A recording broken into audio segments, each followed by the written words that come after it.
girls, Jeremy here, Chaos Garage. Got a tech tip for you guys. Transmission specific.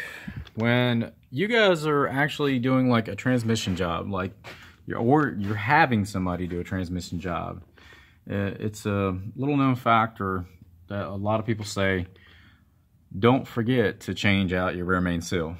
You go through all the work of removing this transmission, all those parts, getting everything out of the way. It is literally 5 minutes to 15 minutes or more work. Versus if that rear main seal goes out, especially if you got an older vehicle, that rear main go seals out later, they got to redo all that work just for that $15 to $80 seal.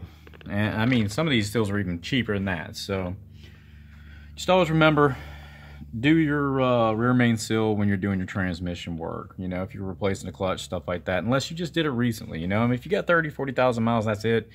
That's understandable. But I mean, in many cases, if you're doing a transmission, do the rear main seal. It's just one of those logical things that save you on money and headaches. Another thing, when it comes to transmission fluids, there's Mercedes, BMW, there's all sorts of vehicles out there. It says lifetime fluid. Yeah, that's crap. There's no such thing as lifetime fluid. All fluids need to be changed and need to be serviced. Ideally, if you don't want your vehicle to fall apart on you, and your transmission being one of the most expensive things, you need to get that thing serviced. So transmission, filter, and fluids is a must. You don't want to skip out on those kinds of things. You want to get those done on a timely basis. Just look in your owner's manual or look it up online. There's different recommendations: 60,000 miles, 80,000 miles, 100,000 miles.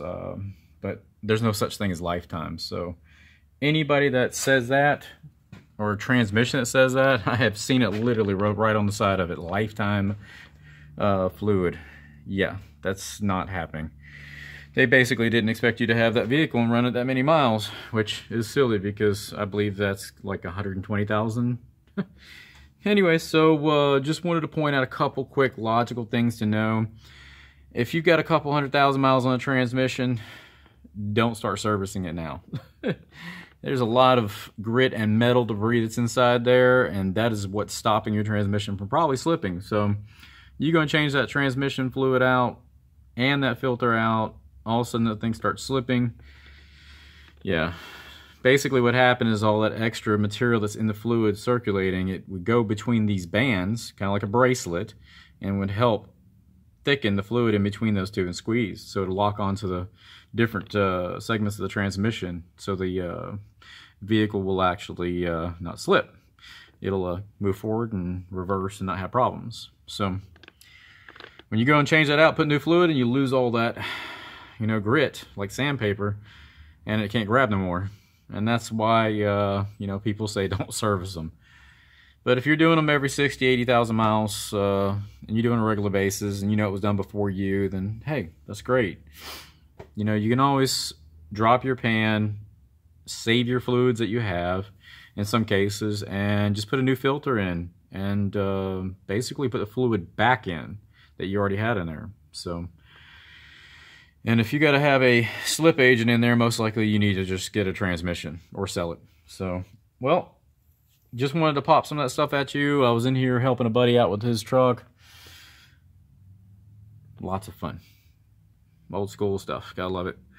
But anyways, like I said, just want to throw up some quick advice there. Some details that not everybody knows. And if you guys are, you know, mechanics, obviously you didn't need to watch this. So, sorry.